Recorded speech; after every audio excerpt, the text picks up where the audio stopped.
Hey, what's up? This is Trey Pierce, audio engineer, digital director, director of financial planning and analysis, senior creative director of A&R, program director, morning show host, and you're listening to the Springboard Music Podcast.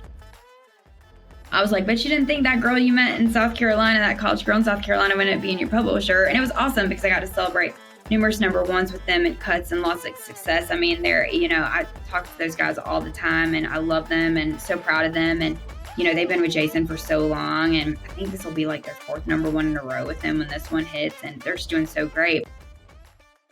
In this episode, we get the chance to talk to Senior Director of A&R, Courtney Allen. Courtney Allen works at Concord Music Publishing and has made quite the phenomenal name for herself. When I asked her what her advice would be to those who want to break into the music industry, the number one thing she said was talk to everybody. Put yourself in positions where you're seen, keep showing up places, and people will begin to wonder who you are and why you're there. So without further ado, Courtney Allen. I am so glad that you shared that too. Mental health is something that I'm really, really passionate about. It's something that I've personally struggled with for a really long time. And it's a big reason why I left my corporate job and decided to do this. I needed a break from that truly 24/7, 365 grind. Yeah. I needed a change of pace. I needed to be with my family. And I think listening to yourself and taking that leap, you'll see the love and support from the people closest to you, and you will get through it. And it doesn't mean that you're behind. Like you said, your dreams don't have an expiration date, and you still knew those people. You still had those connections. You still had that experience on your resume, and here you are now. So walk me through what you were so adamant of. I'm not even going to visit anybody in Nashville. Yeah, I luckily had a really great therapist in South Carolina that I connected with. And I remember him saying to me, I think you want to go back to Nashville. And I said, no, I don't. He's like, no, I think you do. This is like what you want to do. Like, you need to go back. And I was like, no. He's like, well, you should at least go visit your friends. Like, if you feel good enough, like you can, take your mom with you the first time. Like, so you have someone there that feels safe to you, because there was a period of like 6 months that I did not even leave my house unless I was going to a doctor's appointment. I mean, it was really bad. So the thought of going all the way to Nashville was terrifying. Like, I could barely go to the mailbox without crying. So like the thought of doing that was like, oh, there's no way I can do that. But I eventually got the courage, and my mom came with me my first trip back to Nashville, saw some friends. And I was like, okay, like I think I can do this. So the next time I came by myself for just a couple of days, and then I would start making trips to Nashville for a longer period of time. So I would come for, maybe 3 days the next time or 4 days the next time. And the whole time that I was back in South Carolina, I was still applying for jobs in Nashville. Once I kind of realized, okay, I do actually want to be back there. I don't want to stay in my hometown. I want to have my shot in Nashville. I want to do this. So I'd apply for jobs. I'd come back for interviews. Again, it was one of those things where it was like, just wasn't getting anything. And then I would have people still sending me songs or saying, hey, I know this person. Can you connect me with them? So I was still kind of listening to songs and giving feedback and different things, connecting people, even though I wasn't in Nashville and working. And I remember someone reaching out to me and saying like, hey, I know this isn't a publishing job, but there's this job available at NSAI. At least it would get you back to Nashville, and then it would kind of get you there, because it's going to be really hard if you're not here. It's like, must be present to win. If you're not here and people aren't seeing you, it's just hard. It's way harder. And what's NASAI? So NSAI is Nashville Songwriters Association, and they do a lot of advocacy work in DC, but they also, work with unsigned songwriters and mentor them. And, they do different things, like they're in charge of Tin Pan South, and they also own like the Bluebird Cafe and stuff. So I applied, and they called, and I came and interviewed, and they offered me the job on the spot, and I took it. So I literally moved like 2 weeks later. And did that. And it's really interesting because it wasn't the job that I wanted, but I think at the time it was the job that I needed. So I remember being there one day, and Carol Ann Mobley, who she does independent A&R now, but at the time that I knew her originally, she was an A&R at Warner and she had signed Brett Eldridge. And so I hadn't seen her in years. And she came in one day for something. I don't even know what it was. And she was like, oh my gosh, I didn't even know you lived here anymore. I was like, well, I didn't. I just came back. And she goes, what are you doing here? You're supposed to be a publisher. And I was like, I know. I'm trying to be a publisher. I've been trying for years. Like, I just can't find a job. She said, well, hey, I've got this friend. He's opening his own publishing company. Can I connect you with him? I was like, yes, please. So I met with him, and it was really interesting because I was also looking for a roommate at the time. And I met this girl who had just moved from California, and she was moving here to do an A&R assistant job at Big Machine. And she was like, hey, I really need to bring something in. I need to bring an artist in. Like, do you have anyone that you think is interesting? And I'd met this girl named Tara Thompson, and I really loved her, and I loved her music, and I just loved her and thought she was great and really interesting and really different. And I was like, well, let me give you the CD of this girl. I think she's really cool. Like, you're either going to love it or you're going to hate it. It's very, very specific for a specific audience. And she ended up loving it and playing it for her boss. And they ended up signing Tara like 4 days later. Whoa. So it was a really crazy thing that happened.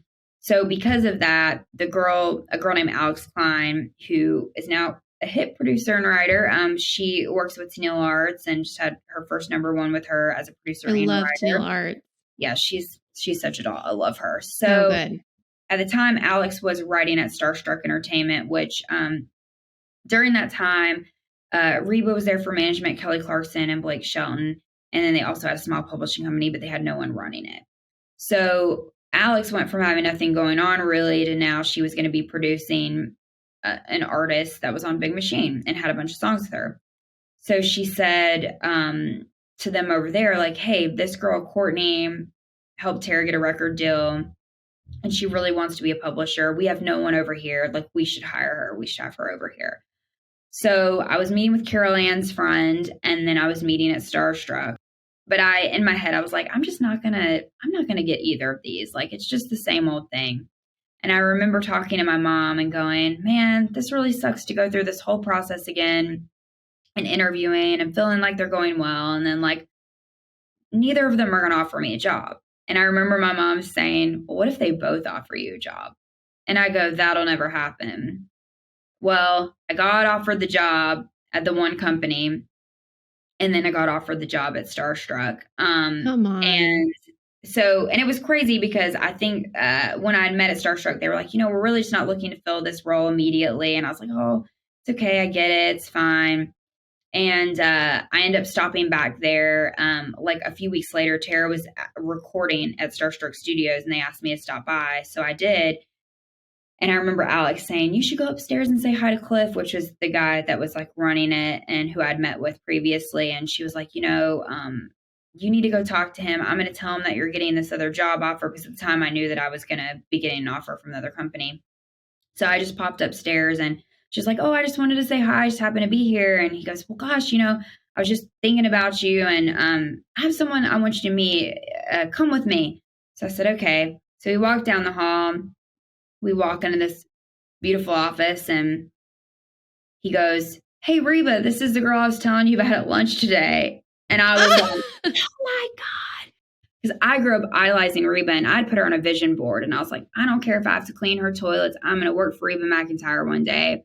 And she came out from behind that desk and talked to me. And I don't even really remember much about it because I think I just blacked out. And I was like, oh my God, this is so cool. Even if I don't get offered this job, like, this is amazing.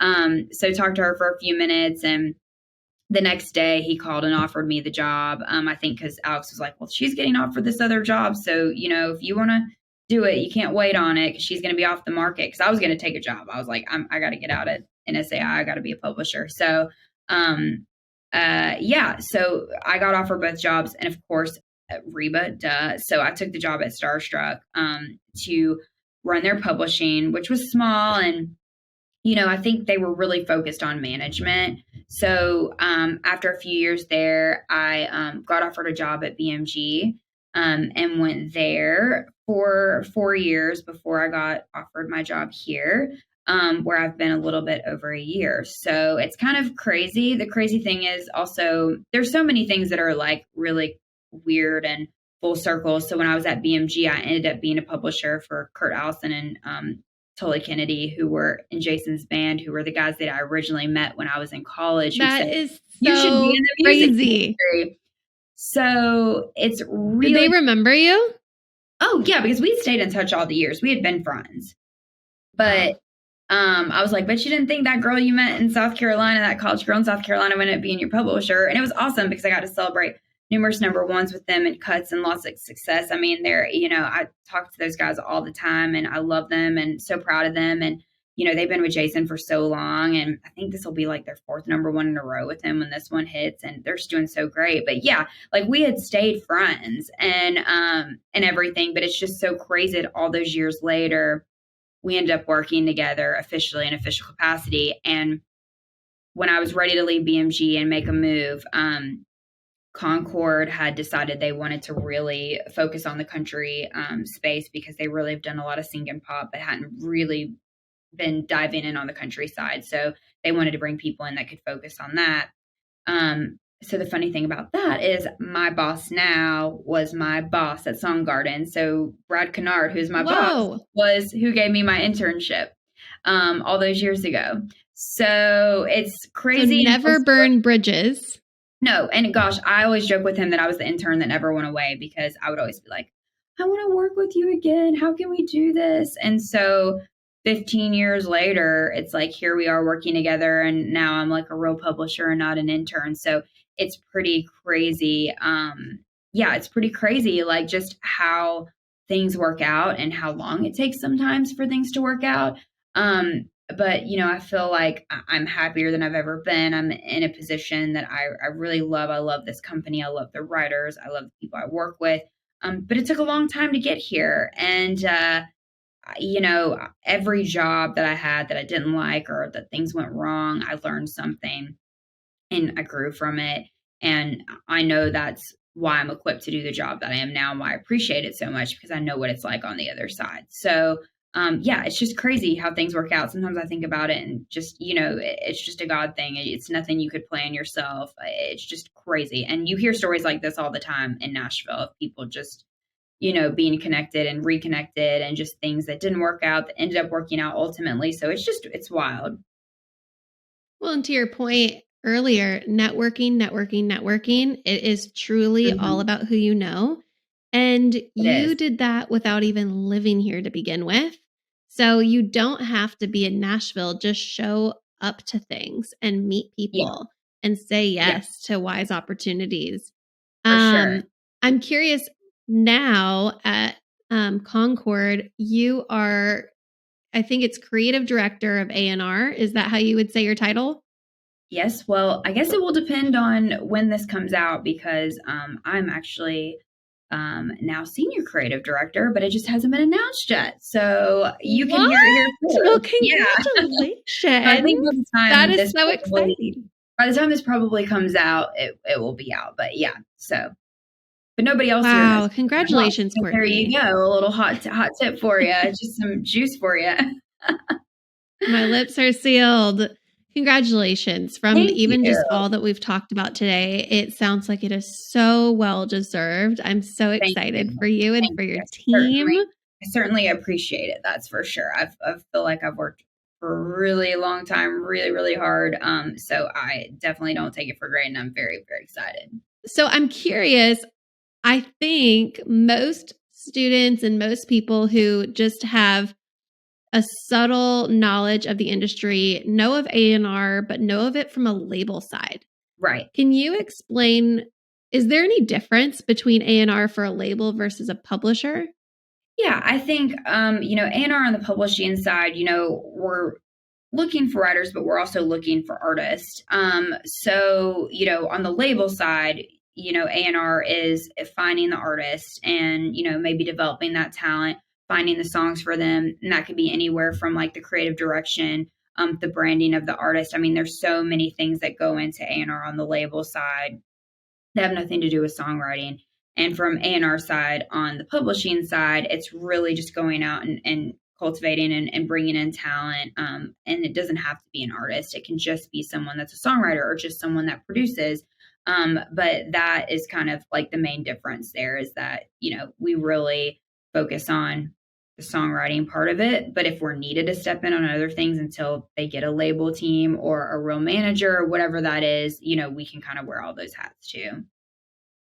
And then the creative director portion, is that something every A&R has at the front of their title, or what does that pertain to in your role? It's interesting because I feel like, there's like, what does creative director mean? Because there's a creative director in like every job period. It feels like people are like, what are you creative directing? And I'm like, I guess just songwriters.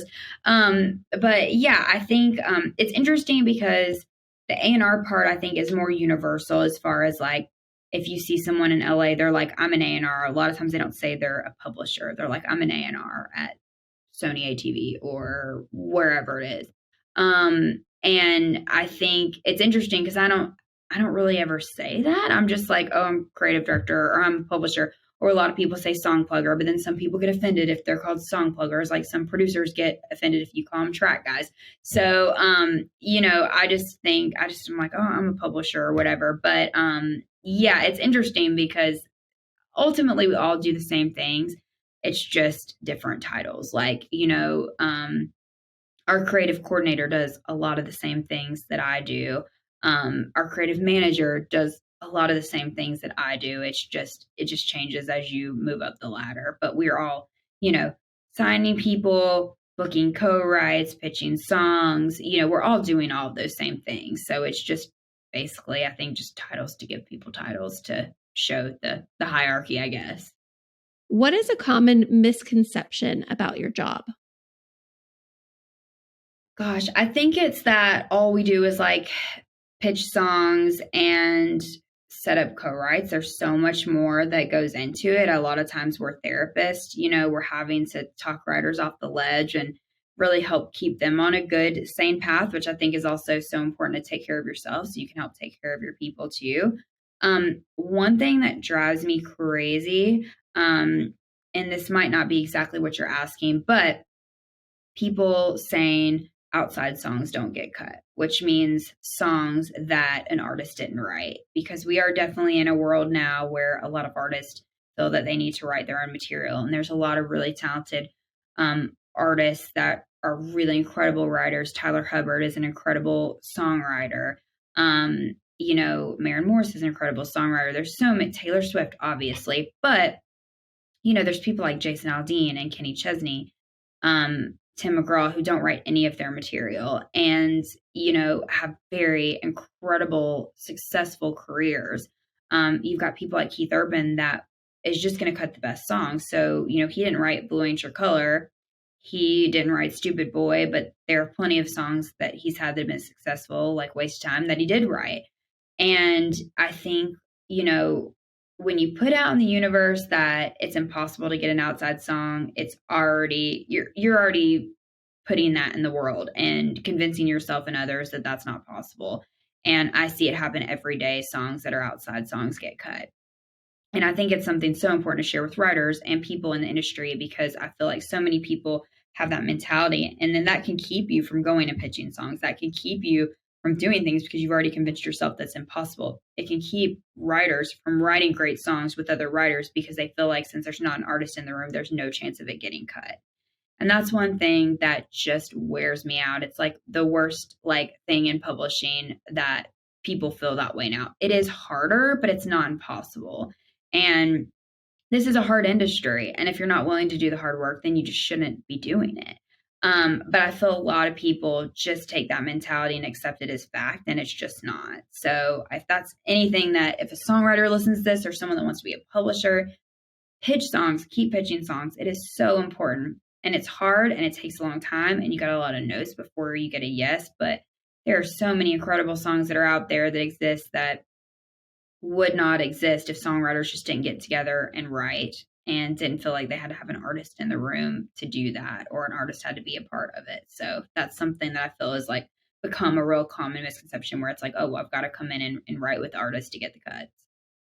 Well, and I think a misconception is we forget that artists are human too. They're not just, it's not just Taylor Swift. It's somebody who has emotion and inspiration and reflection. And so if they hear a song like that, like Keith Urban, if he hears a song that he didn't write, but it hits him, it's going to get cut. Yeah. And, I think that a lot of times as artists become busier and become more successful, they don't have the luxury of time to sit and write like they used to. They're touring, they're doing TV appearances, they're recording. They're so busy, they just don't have that time that songwriters do. And you have to think about it. Songwriters are up every single day writing these songs and crafting these songs. And every time they write a song, they become better writers. So it's really hard to compete with the people that do that day in and day out. And a lot of people like, the Kenny Chesneys and the Tim McGraws, they're great entertainers. That's like what they're great at. And they can sell those songs, and their audience doesn't care if they wrote the songs or not. They just love the songs and they want to go see the show and buy the merch and have the experience. And I think the artists that can wrap their head around that are really brilliant because, I don't think anybody sits around and talks about that Miranda Lambert didn't write The House That Built Me, because that was her song, because she lived that and she heard it and said, this is my story. And she has now sold that to her audience. And that's, one of her most prolific songs in her career, and a song that people always talk about. But nobody's like, oh, I can't believe she didn't write that. Nobody looks down on anybody for that, and, that was just a thing where the perfect song found the perfect home at the perfect time. So I think that's just always something that I try to reiterate to people about publishing and about songwriting. That is so good and so important to remember. I love your point of artists are wearing so many hats. They're recording, they're touring, they're approving merch, they're approving artwork, and songwriters are just waking up and writing. And so their trains are going at totally different speeds. They're bound to collide at some point and create a hit together. What can students or young professionals be doing now that would help their resume stand out for a position similar to yours, or a position in Concord or in a publisher?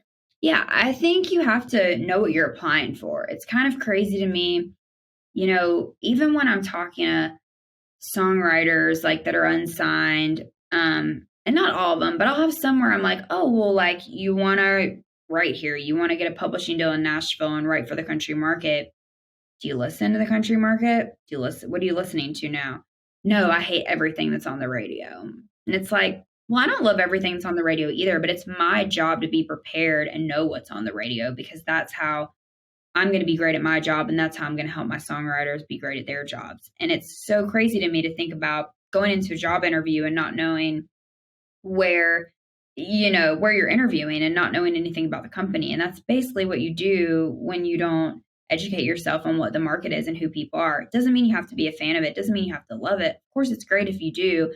And surely you'll find something out of there that you do love, because there's plenty that I love and there's plenty that I don't love. But I understand why some things work and I understand why some things don't. And I think it's important to look at that and know, okay, maybe I'm not a fan of this person, but you know what? There's a lot of people that are, and this is why. I can see why, even though it's not my personal taste. So I think just educating yourself about the market and what it is that you want to do, knowing what songwriters wrote what songs, if you go into a publishing interview, they're probably going to ask you, okay, look, what's your favorite song that's on the charts right now? Or what's your favorite country song of all time? Who's your favorite songwriter and why? You need to be able to answer those questions. And those should be really easy. If you love publishing and you love songwriters, you should be able to answer those things. So I mean, it sounds so silly to have to say that, but it is true. Like, I'll meet with people, I'm like, oh, do you have like a dream co-write? I don't know. It's just kind of crazy. Like, I think you have to be confident and you have to know your stuff, so you're prepared when you go in. It just seems so simple to say, be prepared to have a conversation about what you're going in to interview for. But like, you really have to say it, because you'd be surprised how many people just don't do that. That's so true. And I can say I've experienced similar things on my end as well, where I've met with people and they want to be in a certain part of the industry. And I ask them what they love about it. And they can't answer one thing. Or I'll ask about the structure, the process of what it is, and they can't answer it. And it's like, why are you here? You really have to evaluate, are you passionate about it, or is it just cool? Yeah, and I think those people do tend to get weeded out, and I think just, being respectful of people's time because everyone's busy. Like, I wish that I could get together with every single person that, asked me in the time frame that they would like for me to. But you have to remember that everybody's busy. We're seeing after a lot of different people and a lot of different things, and we don't always have time to get together with everybody. But, I think there are ways to be aggressive and be present, and there are ways that you can annoy people. So I think just being self-aware and, being respectful of people and not kind of forcing yourself on people, being present, being known in the community, showing up at events, not being afraid to introduce yourself to people. But I think, sometimes people can and take it a little step too far, and it can make you uncomfortable. And then that takes you out of opportunities, because a big part of what we do, which sounds so strange, is being a cool hang and being a good hang and being someone that people like to hang out with. And so if you take that away, it makes it hard. Like, if you make people feel uncomfortable, or pressured every time you're around them, like, that can really mess up your progress and trying to find that perfect job. And that goes for songwriters and people just trying to find jobs in the industry, because there's so many songwriters that I've just kind of seen out and about, and I'll see them pop up on Instagram, or I'll see their name on a song, and I'm like, who is that person? Like, I keep seeing them, and then I kind of go to them and I'm like, hey, I see you everywhere. Like, we should get coffee. Like, what's your deal? Or, there's different coordinators and people that are really great at their job, which is, maybe that's logging pitches, or they're really good at confirming rights and they work at another company. And I've taken, coordinators out to lunch or breakfast just to get to know them more, because they're doing a really good job at the job they've been given, and haven't really because people can also overstep their boundaries, which I've found in a lot of situations where they're given like a coordinator role, where it's like, okay, you're just learning things, you're doing what like the creative director or the VPs or whatever are kind of instructing you to do. But they want to be a publisher so bad that they push it and they do things they're not supposed to do when they should really be focusing on the job at hand. And then that kind of gets in their way of actually progressing. So I think it's just finding that balance between being aggressive and going after your dreams and your goals, doing a respectful way, in a way that you're doing it the right way. So you're not rubbing people the wrong way, and that you're doing the job that you're given really well. Because if you do that, then ultimately you're going to be considered for the higher level things when the time is right. But everybody's got to put in their dues, and everybody's got to pay their dues to get to that next step. To your point earlier, it's a hard industry, and you have to do the hard work. And I think another misconception, just as the industry as a whole, and honestly with any industry, any job, if you have a dream in sight, I think it's easy to think, when I reach that dream, I will have it all.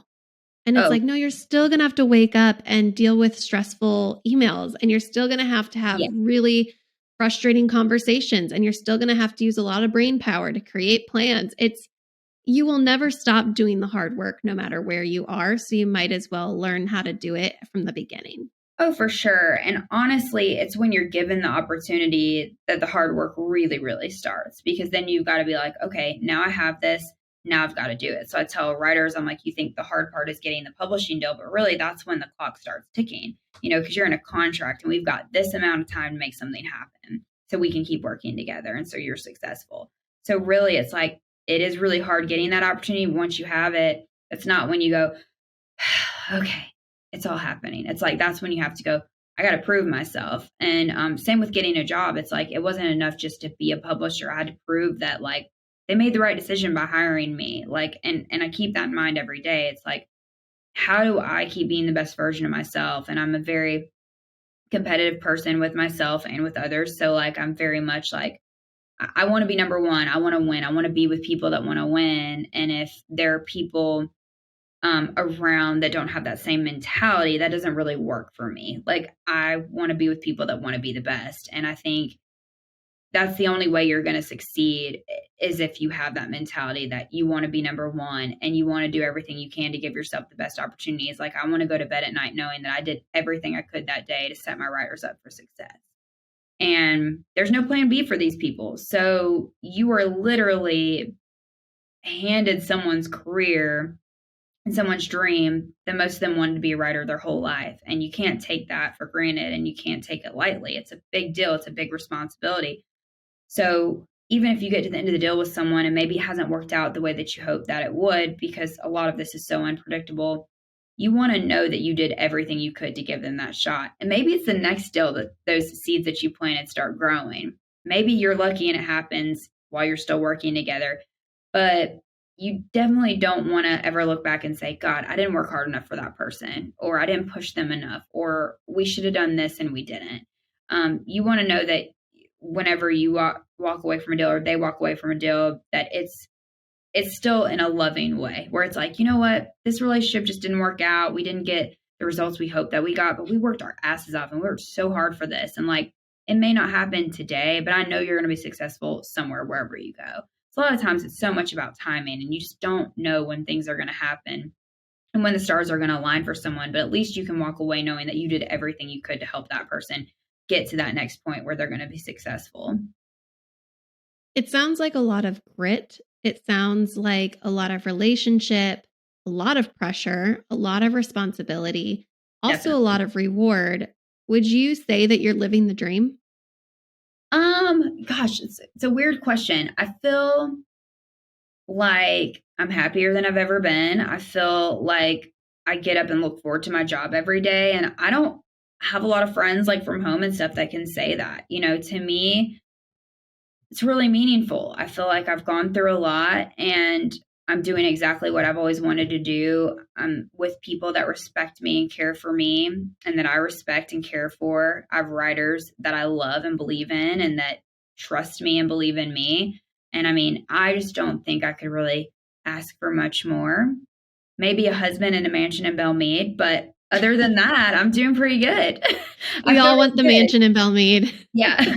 But, you know, it took a while to get here. Not every day is great. You know, I mean, full disclosure, before I came in here, I was, you know, in one of my coworkers' office, and I was like, I think I'm going to have a breakdown. I'm just had a rough holiday break. And, you know, they're like, how can we help? What can we do?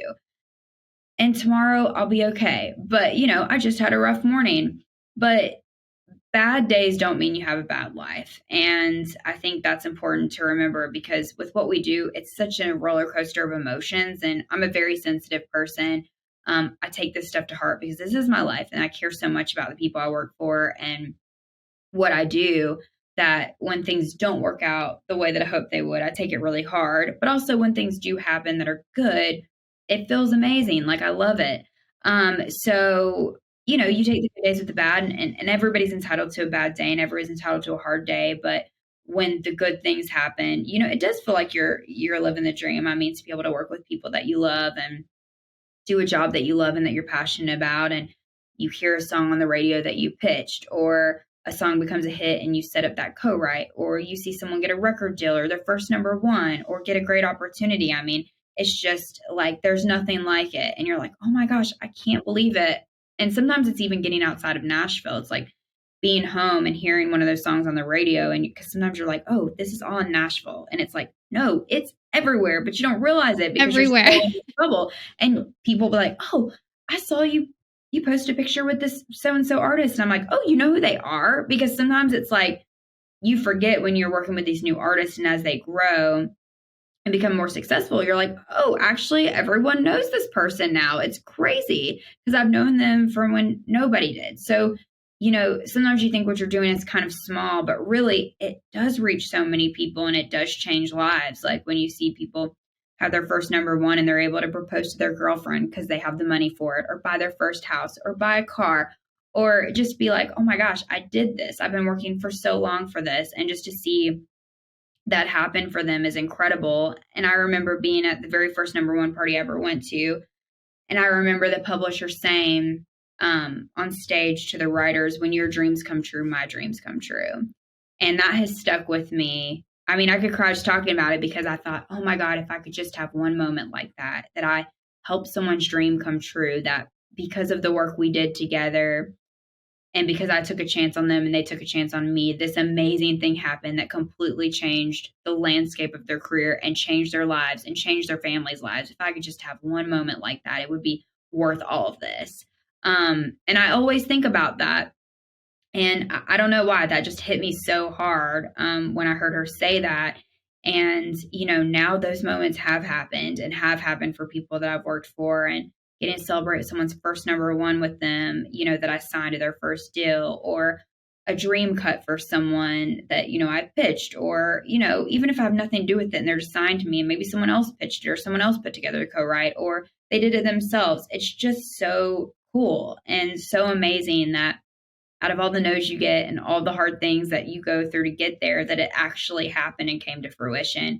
And now that person's life is forever changed because of that. And I think that is just incredible. I just think, if you want to be a publisher, you want to work in the music industry, you want to be a songwriter, you want to be an artist, you just have to be yourself and you have to work really hard. And I think, there have been situations that I've been in where I feel like people have encouraged me to kind of dull down who I am because I'm a big personality and I'm a lot.